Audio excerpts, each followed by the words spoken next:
começando a ouvir, vamos ouvir agora a palestra, e nós estamos recebendo com muita alegria nosso convidado especial, o reverendo Augusto Nicodemos, pastor da Primeira Igreja do Recife, vice-presidente da nossa amada IPB, teólogo, professor, escritor, e que bondosamente aceitou o convite de estar aqui conosco, e nós agradecemos muitíssimo, desde já, a presença do reverendo Augusto conosco, e desejamos que o Espírito Santo de Deus o use poderosamente mais uma vez, nesta noite aqui para nós, na Europa, nesta tarde aí no Brasil e em tantos outros lugares do mundo, você que nos assiste, você que nos acompanha.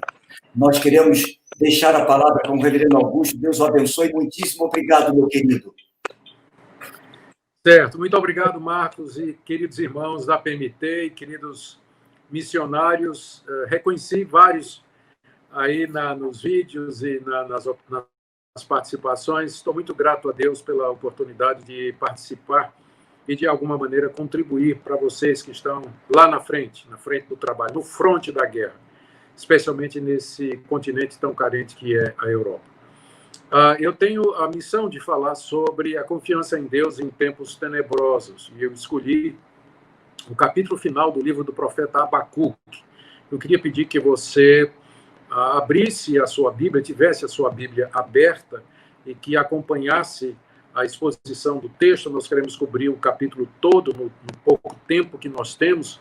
Eu estou limitado não somente pela minha tecnologia aqui, bateria está indo embora também do celular, e também limitações físicas, né, sem poder gastar muito a voz. Então, dentro do tempo que Deus nos der, eu queria ver com vocês o capítulo 3 do profeta Abacuque. Deixe-me dizer algumas coisas antes de nós começarmos. Abacuque viveu numa época difícil no Reino do Sul, no Reino de Judá. Era um tempo de apostasia, era um tempo de idolatria, de muita imoralidade, de corrupção. O povo havia quebrado a aliança com Deus, desde o rei até o mais humilde dos judeus. A corrupção e a debandade e a apostasia eram muito grandes. E Abacuque estava vendo tudo aquilo, e o seu coração estava muito aflito, ele era temente a Deus, era provavelmente um levita, uma vez que no final do seu livro, no final do capítulo 3, ele diz que escreveu esse capítulo na forma de salmo para ser cantado no templo. Ele tinha uma alma muito sensível à situação espiritual, e ele começou a clamar a Deus, pedir que Deus visse o que estava acontecendo, que Deus interviesse, que Deus trouxesse um grande avivamento espiritual no meio do povo, uma vez que a situação era tenebrosa, era um tempo de apostasia muito difícil em que ele estava vivendo. E Deus não respondeu. O tempo passou e Abacuque se viu sem resposta. O silêncio de Deus era profundamente angustiante. E o profeta começa o seu livro, no capítulo 1, do verso 1 em diante, já perguntando a Deus por que Deus não respondia, por que Deus não trazia alguma resposta aos seus clamores. Deus finalmente respondeu. E quando Deus respondeu, a resposta não era bem aquilo que Abacuque queria ouvir. Em vez de avivamento, Deus estava trazendo um castigo contra a nação de Judá. Deus estava levantando os caldeus ou babilônicos. Eles eram um povo pagão que estavam despontando no horizonte internacional como sendo a próxima potência mundial. Eles já tinham tido vitórias significativas sobre os egípcios, estavam diminuindo o poder da Síria, que era o poder dominante na época, e avançavam para conquistar reinos. E Deus, então, disse a Abacuque, numa visão, de que era ele que estava levantando os caldeus para exercer juízo contra as nações pagãs e para trazer disciplina contra o seu povo. Aí Abacuque entrou realmente em crise, não somente porque a sua oração demorou a ser respondida, quando não foi do jeito que ele queria, e agora mais uma questão, como é que Deus poderia usar ímpios para cumprir o seu propósito? Porque Deus é quem estava levantando Nabucodonosor, o rei dos caldeus, para trazer toda aquela desgraça na região da Mesopotâmia até a bacia do Mar Mediterrâneo. Toda aquela região ali seria dominada pelos caldeus, né, e incluía a terra de Judá. E Deus, então, finalmente responde a Abacuque que ele vai usar os caldeus como instrumento da sua justiça, instrumento para o cumprimento dos seus planos, mas depois o próprio Deus haverá de punir os caldeus pelos seus próprios pecados. Porque Deus é justo e ele faz justiça. e ele pune o ímpio, ainda que ele use o ímpio como instrumento dos seus planos e dos seus propósitos. É isso que Deus revelou ao profeta Abacuque. Abacuque, então, ao entender isso aí, teve paz no seu coração. E o livro termina com o profeta numa situação bem diferente de quando começou. Ele está em paz, ele está tranquilo e pronto para enfrentar a catástrofe que haveria de vir sobre o seu povo. É isso que é o capítulo 3, é uma oração de Abacuque, que mais ou menos resume tudo o que aconteceu nos capítulos 1 e 2, e que expressa bem a segurança do profeta, a sua tranquilidade diante daquilo que haveria de acontecer. Então, nós vamos dar uma olhada no capítulo, ele tem 4 partes, e nós vamos ver uma a uma, tirando algumas lições para nós, especialmente essa lição mais importante, a confiança em tempos tenebrosos. Né? Abacuque estava vivendo, de fato, tenebrosos. Problemas na igreja, no povo de Deus, a igreja apóstata, a igreja se desviando, coisa muito similar do que acontece na Europa, nós sabemos disso, há exceções. E agora uma ameaça tremenda de invasão, de morte, de perda de bens, de propriedade, a calamidade financeira, que certamente viria com a invasão estrangeira. E a gente sabe que o mundo de hoje é um mundo suscetível a coisas como essa pandemia, que pode não ser uma invasão humana, mas, sem dúvida, uma invasão viral e que traz prejuízos tremendos para a política, a economia, os relacionamentos sociais e também para as igrejas. Né? Então, as circunstâncias são, num certo sentido, similares. Vamos primeiro olhar a reação de Abacuque diante das visões que ele teve. Ele diz aqui, no capítulo 3, versos 1 e 2, oração do profeta Abacuque sob a forma de canto: Senhor, tenho ouvido a tua fama e me sinto alarmado. Essa é a reação de Abacuque diante de tudo que ele viu, das visões que Deus lhe deu, das profecias que Deus lhe deu, tanto da invasão dos caldeus e da destruição de Jerusalém, da queda do reino de Judá, como disciplina, como também da sua justiça posterior em cima dos caldeus.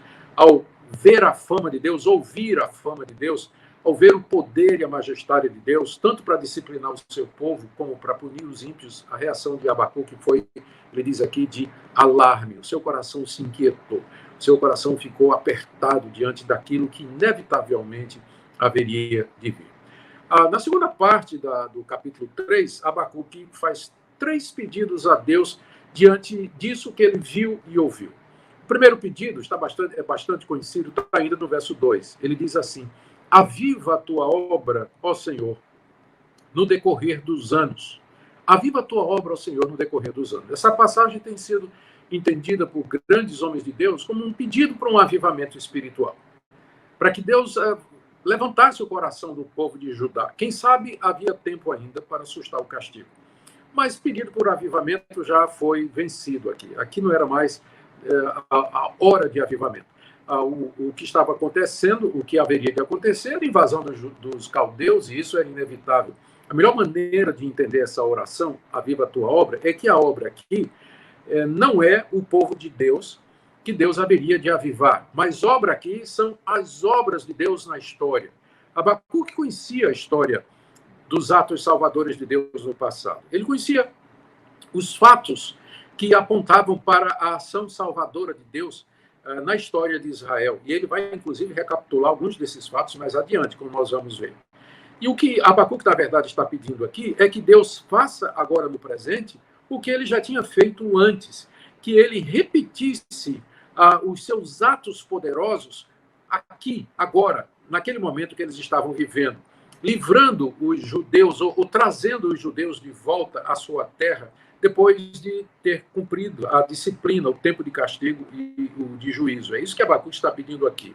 O segundo pedido dele é que ele torne, no decorrer dos anos, conhecidas as obras de Deus. Está aqui no final do verso 2. Né? No decurso dos anos, faze conhecida a tua obra ou os teus atos. Abacuque queria que os atos de Deus fossem conhecidos não somente pela nação de Judá, mas por todas as nações. Aliás, no capítulo 2, ele tinha mencionado que um dia o conhecimento da glória do Senhor haveria de cobrir toda a terra como as águas cobrem o mar. É isso que ele está pedindo aqui. Torna conhecidas as tuas obras, ó Deus. Repete o que o Senhor já fez no passado e torna isso conhecido entre todas as nações. E o terceiro pedido, ainda no final do verso 2, é esse. Na tua ira, lembra-te da misericórdia. A ira de Deus seria trazer os caldeus contra o seu próprio povo. Deus estava indignado com o seu povo, e Deus ia disciplinar a sua igreja pela apostasia, pela imoralidade, pela idolatria, pela incredulidade. Mas Abacuque sabe também que, além de justo e santo, Deus é também misericordioso. Por isso ele ora: Senhor, na tua ira, na tua justa ira contra nós, lembra-te da tua misericórdia, da tua compaixão e do teu perdão. É como se ele dissesse: traz-nos de volta. Depois que o Senhor tiver cumprido o seu castigo sobre nós, tem misericórdia de nós e nos faz tornar a essa terra, como de fato futuramente haveria de acontecer. Agora, a terceira parte do capítulo 3, vai do verso 3 até o 15, é uma recapitulação que Abacuque faz da história de Israel. A história dos atos salvadores de Deus na vida do seu povo. E ele faz isso com alguns objetivos, nós veremos. O principal é fortalecer a sua fé. E aqui nesses versos de 3 a 15, nós vemos com muita segurança referências a pelo menos 5 eventos conhecidos na história do povo de Israel e que tinham como objetivo mostrar o poder de Deus, reafirmar a confiança de Abacuque e dos judeus fiéis que ainda havia em Judá, de que Deus haveria de trazê-los de volta. O raciocínio é simples. Da mesma forma que Deus no passado nos socorreu e nos livrou, da mesma forma que ele venceu os nossos inimigos, ele também vai fazer isso outra vez. Agora nós seremos invadidos, agora nós seremos destruídos, mas não finalmente. E Deus haverá de nos livrar e nos salvar, como ele já fez outras vezes. Então, aqui nos versos 3 e 4, por exemplo, há uma referência clara à saída de Israel do Egito e ao pacto de Deus, pacto que Deus fez com eles no Monte Sinai, versos 3 e 4. Deus vem de Temã, o santo vem do Monte Parã, que eram regiões que ficavam ali, mais ao norte do Egito, um pouco antes de chegar na Judéia. A sua glória cobre os céus e a terra se enche do seu louvor. O seu resplendor é como a luz e raios brilham na sua mão, o seu poder se esconde ali. A linguagem aqui é muito parecida com aquela que descreve quando Deus desceu no alto do Monte Sinai, depois de ter libertado o povo do cativeiro no Egito, e fez uma aliança com ele. Aqui Abacuque se lembra, ou traz à memória, recapitula esse fato para trazer esperança ao povo de Deus. Deus é o Deus que nos tirou do Egito. Ele é o Deus que fez uma aliança conosco. Portanto, ele não nos desamparará em tempos tenebrosos. O segundo evento são as pragas que Deus trouxe contra o Egito, que estão mencionadas aqui de maneira poética. É bom lembrar que o que nós temos aqui, do verso 3 até o verso 15, é uma doxologia. São louvores entoados a Deus de uma maneira muito figurada, né, alegórica, mas que dá para perceber o seu fundo, o pano de fundo histórico. Já falei do Êxodo e do Sinai, e agora as pragas contra o Egito, do verso 5 até o verso 6. Adiante de Deus vai a peste. A gente pode pensar aqui na pandemia, não é? Adiante de Deus vai a peste, e a pestilência segue os seus passos, para deixar muito claro que Deus era o autor daquelas pragas sobre o Egito. E por que não dizer que ele também está por detrás dessa pandemia que sacode o mundo, cumprindo os propósitos de Deus, mesmo os propósitos que ele tinha na época de Abacuque, de disciplinar o seu próprio povo e trazer juízo contra os ímpios. A pestilência segue os seus passos. Ele para e faz a terra tremer, olha e sacode as nações, esmigalham-se os montes primitivos, as colinas antigas se abatem, os caminhos de Deus são eternos. Vejo as tendas de Cusã em aflição, os acampamentos da terra de Midian tremem. Cusã e Midian são povos nômades que habitavam aquela região. O que Abacuque está descrevendo aqui é Deus marchando contra a terra do Egito, através de Moisés, trazendo a peste aqui, que é um símbolo de todas as pragas que Deus trouxe, e trazendo terror, trazendo tremor à nação do Egito e todas as nações que ouviram a respeito dos grandes feitos de Deus. É isso que Abacuque quer que aqueles que ouviriam o seu hino, né, o seu livro, sentissem temor e tremor desse Deus que julga as nações e vitoriosamente liberta o seu povo da opressão. O terceiro evento que é mencionado aqui nessa doxologia, nessa recapitulação da história, é a abertura do Mar Vermelho, ou talvez até do Rio Jordão, sob a direção de Josué no início da conquista, que eu quero ler aqui para vocês, do verso 8 em diante. Acaso é contra os rios, Senhor, que estás irado?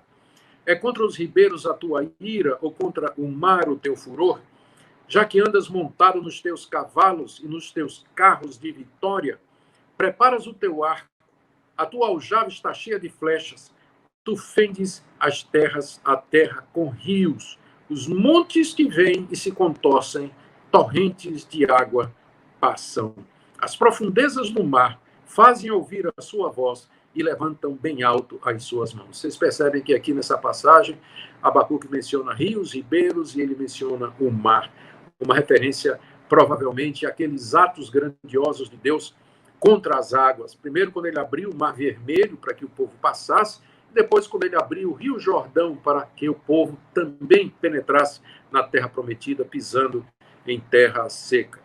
E aqui Abacuque diz: Senhor, não é contra os rios que tu estás irado, mas contra o Egito e contra as nações pagãs que habitavam aqui em Canaã, nessa terra que o Senhor nos deu Abraão, Isaque e Jacó, e a nós, os seus descendentes. Abacuque, ao recapitular esses atos poderosos de Deus, ele está querendo trazer confiança ao seu coração, esperança ao seu coração e também para os judeus fiéis que estavam ali em Judá e que tremiam diante do castigo que se avizinhava, do exército caldeu que já despontava lá no horizonte. O quarto evento mencionado aqui, nessa recapitulação doxológica da história, está no verso 11, se refere àquele momento em que o sol parou para que Josué pudesse terminar a vitória contra os povos inimigos.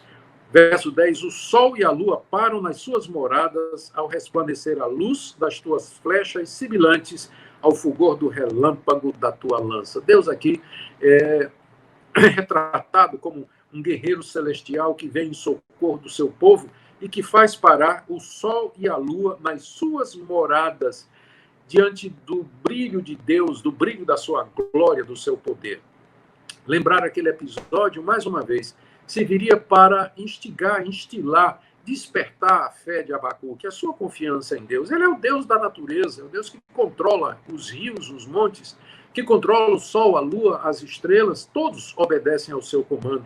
Deus está no controle, ainda que no momento ele haveria de permitir que o seu povo passasse por um desastre tremendo que seria a invasão dos caldeus. Mas aquilo não seria o fim. Aquilo não seria o fim. Deus haveria de trazer o seu povo, restaurar o seu povo e outra vez plantá-los na terra prometida, conforme prometido. E nós veremos que de fato isso aconteceu. E o último episódio aqui é mencionado no capítulo 3, do verso 12 a 15, que é a conquista da terra prometida. Abacuque descreve Deus como guerreiro celestial, montado nos seus carros e cavalos, armado para a vitória, quebrando os crânios dos ímpios e vencendo os inimigos de Israel na terra prometida. Vamos ler aqui de 12 a 15. Na tua ira marchas pela terra, a terra aqui é a terra de Canaã, marchas pela terra, na tua ira pisas as nações, aquelas nações que habitavam lá em Canaã. Tu sais para salvar o teu povo, para salvar o teu ungido aqui é Israel, e por extensão o Messias, e por extensão o nosso Senhor e Salvador Jesus Cristo. Tu feres o chefe da casa dos ímpios, deixando descoberto dos pés a cabeça. Se refere aqui aos reis que foram conquistados por Josué. Traspassas a cabeça dos guerreiros do inimigo com as suas próprias lanças, os quais, como tempestade, avançam para me destruir. Alegram-se como se estivessem para devorar o pobre em segredo. Mas tu marchas com os teus cavalos pelo mar, pela massa de grande água. Que quadro bonito. Deus montado, Deus no seu carro, puxado por cavalos, atravessando o Rio Jordão, marchando pelas águas e invadindo aquela terra que era de posse dos povos cananeus e destruindo seus exércitos, vencendo seus reis, defendendo o seu povo e cumprindo a promessa de que lhes daria aquela terra. Abacuque levanta ou faz essa revisão da história para fortalecer o seu coração, para alegar a sua alma em momentos tenebrosos, lembrando quem Deus é, o que Deus fez e que Deus é o mesmo. Ele é o Deus da aliança, é o Deus que não haverá de abandonar o seu povo. A penúltima parte a última parte do capítulo está aí do verso 16 até o verso 19, e é talvez depois da declaração o justo viverá pela fé, no capítulo 2, a passagem mais conhecida do livro do profeta Abacuque.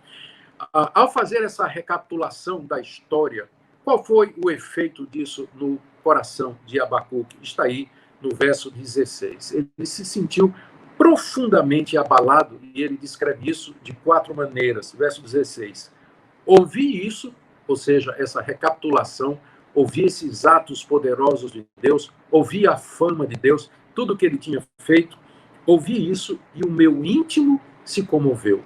A palavra para íntimo aqui é a palavra para ventre, é a palavra para entranhas, e expressa na língua hebraica um sentimento de profunda compaixão.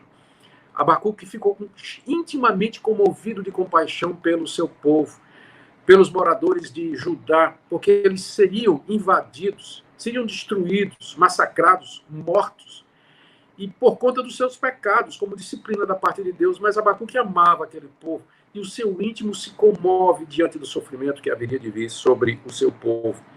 Em segundo lugar, os meus lábios tremeram, indicando um profundo temor daquilo que haveria de acontecer, pavor. Depois ele diz, a podridão entrou nos meus ossos. Ou seja, ele sentiu uma fraqueza. Isso é comum quando as pessoas ficam tremendamente abaladas, que elas perdem as forças. E diz, os meus joelhos vacilaram. Abacuque não podia nem mais ficar em pé. Estão seguindo o raciocínio, não é?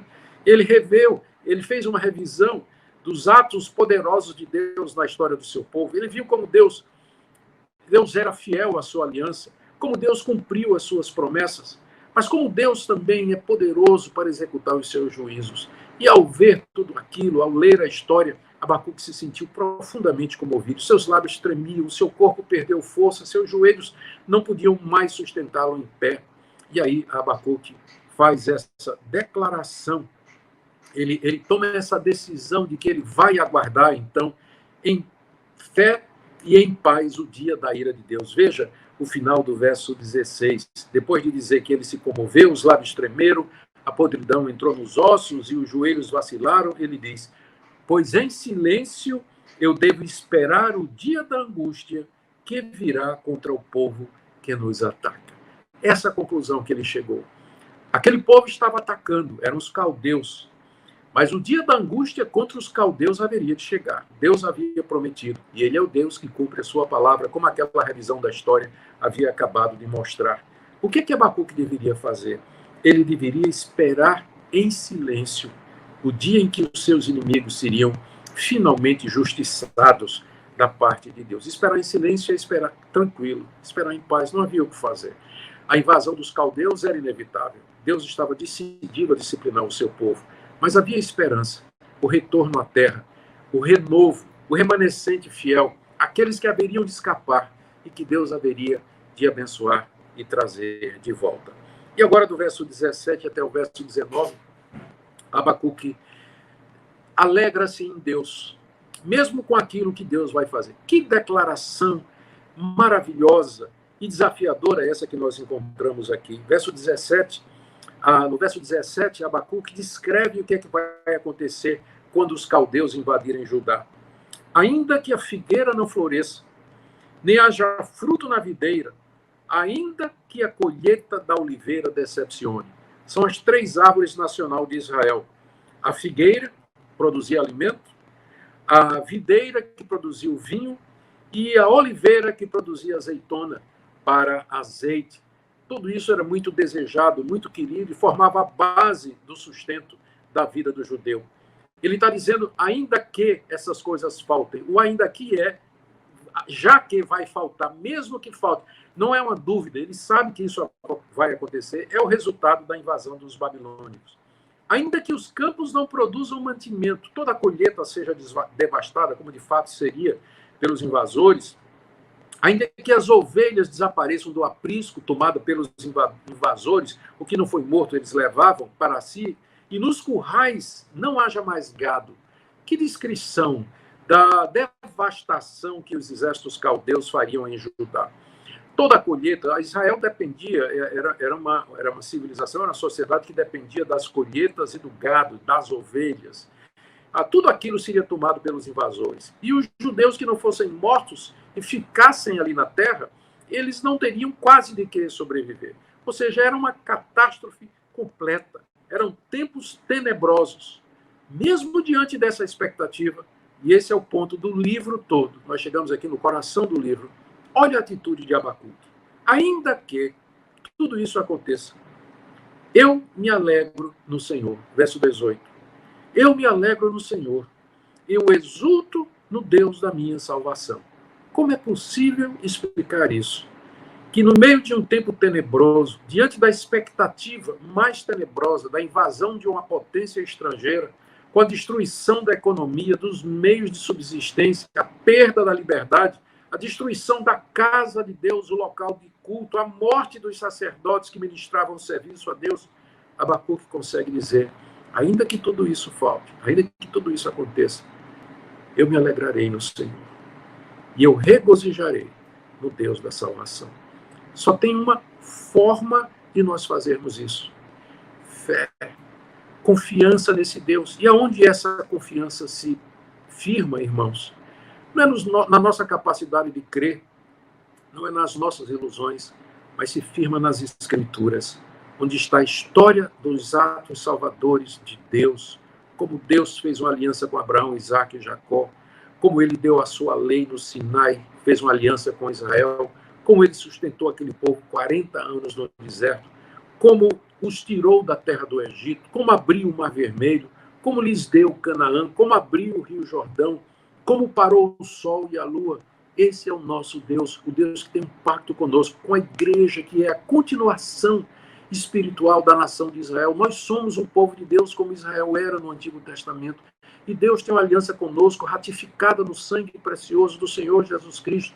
Portanto, nós podemos confiar que ainda que nos ainda que, essa é a expressão, ainda que nos faltem os recursos, ainda que os tempos sejam tenebrosos, ainda que a secularização avance na Europa, ainda que os governantes coloquem dificuldade, eu me alegrarei no Senhor, regozijarei no Deus da minha salvação, porque Ele está no controle de tudo, e Ele vai abrir as portas, Ele não vai permitir que o seu povo seja destruído, Ele nunca vai deixar nunca vai permitir que deixe de haver um povo aqui na terra para o louvor da sua glória.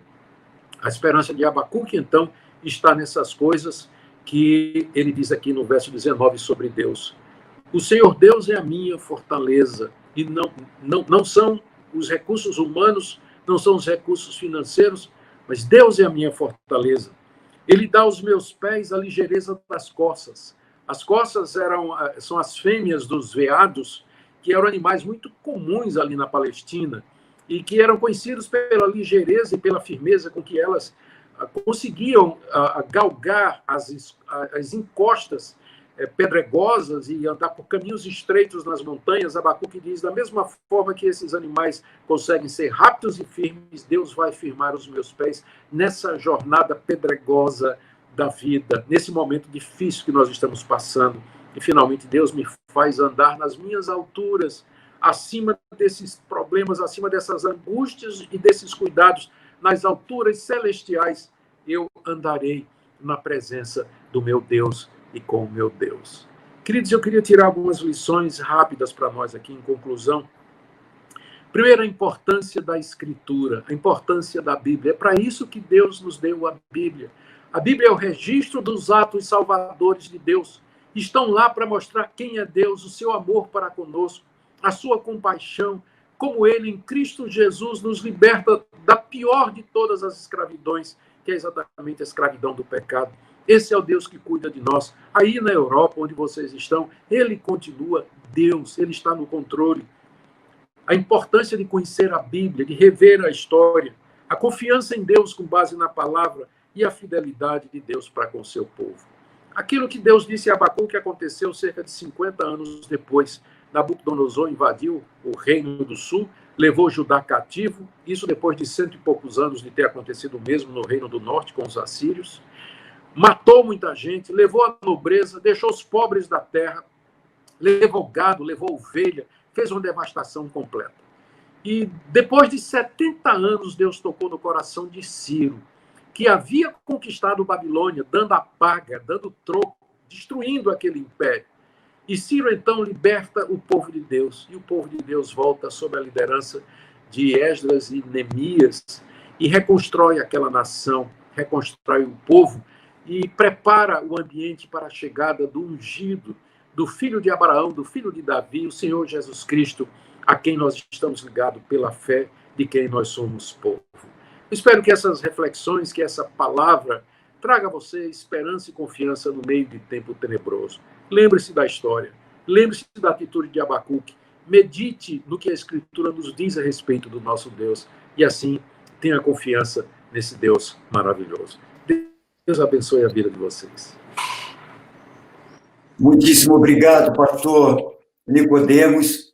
É muito interessante porque ontem o pastor Ronaldo nos trouxe a palavra, ele estava doente, ainda em recuperação, e hoje você nos traz a palavra também com problema nas cordas vocais, em tratamento, e a gente vê nisso o cuidado de Deus, a bondade de Deus, tanto para com a gente aqui da Europa, como para todos que estão nos assistindo, e Deus tem estado conosco, tem nos alimentado através de sua bendita palavra.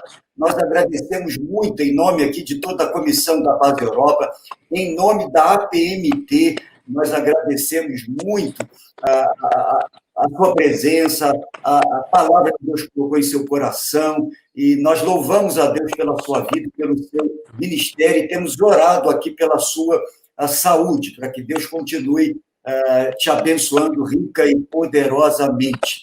Deus o abençoe.